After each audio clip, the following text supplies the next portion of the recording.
All right, so let's talk about expressionism. When we discuss expressionism, we're usually looking at German expressionism.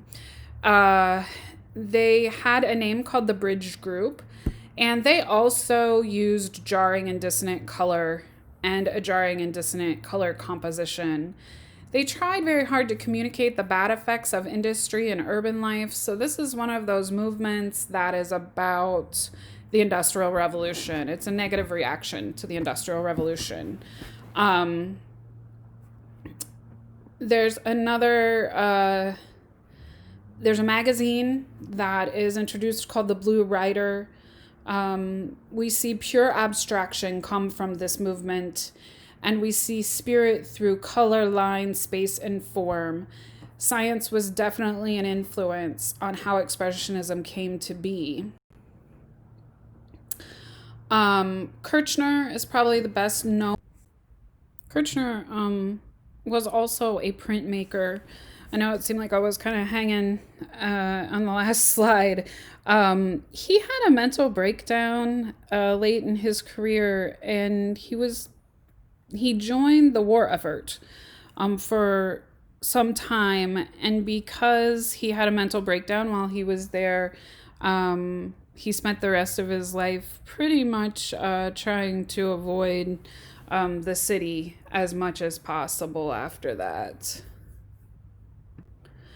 This is Vasily Kandinsky. He is part of the Blue Ritter, part of the group that Kirchner came from.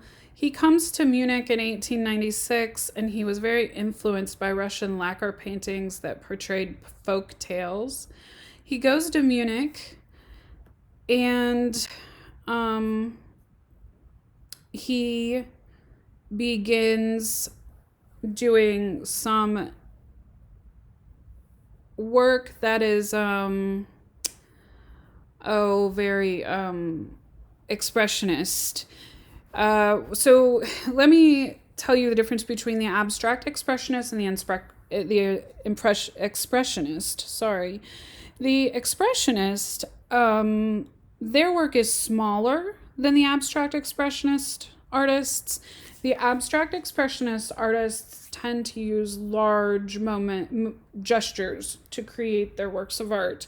So if it involves paint flinging, or if it involves a process that's much grander than the painting of a smaller canvas, then it tends to be abstract expressionist. In addition to, the abstract expressionists had a sense of it had a sense of a focus on the process of the work of art, of creating the work. Whereas Kandinsky isn't so much about the process in which he creates the work. He loved the color of the fauves, and he begins making paintings that fuse Russian folk tales and the fauves approach. By 1912, he's making big, bold, simple, distilled landscapes and vistas. They're hard to decode in terms of recognizable objects, and they look more like abstract images. This is improvisation number 28. It is a painting that was done in 1912, and we say that his paintings that were named after music, these non-objective paintings, were a major milestone because they're the first in Western art history. They're the first abstract thinking paintings. He makes these paintings while he's listening to music. He gives them musical titles, and he claimed that he was unconscious when he paints them. He says he becomes a conduit for energy, emerging while not under the conscious control. He also feels that the viewer is not able to understand his paintings through conscious control. He feels that we're only able to understand paintings when we are unconscious. He goes on an idea called synesthesia. Synesthesia is an overlapping of the senses. It's what does yellow sound like? What does blue taste like? When your senses mingle into one another, it's called synesthesia. And he believes he can induce synesthesia through substance. He says through substance, we tap into the universal psyche. He thinks that the tapping into the unconscious will help prepare society for something looming in the horizon. Improvisation 28 has a blending of senses. Can you guess what might be going on? Do you see any kind of recognizable imagery?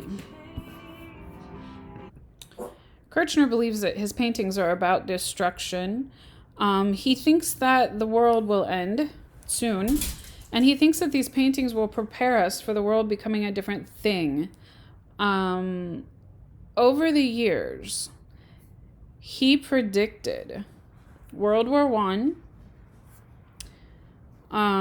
He said that this painting anticipated World War I. And it seemed as if he was prophetic in the sense that he predicts major world events. His synesthesia ideas were something that lots of people were drawn to. The Guggenheim, Peggy Guggenheim was a collector, an art collector. It's how the Guggenheim Museum got started. And Frank Lloyd Wright was asked to design the Guggenheim based on Kandinsky's paintings. They were to house Kandinsky's, the collection of canvases that Kandinsky, or that Peggy Guggenheim had obtained from Kandinsky. And you notice that the paintings have a lot of grand movement to them. The idea behind the Guggenheim was that the painting's lines seemed like they could project forever. And so Frank Lloyd Wright wanted no harsh right angles. He wanted everything to gradually curve so it felt like the painting continued to move off of the canvas. Definitely a synesthesia reaction.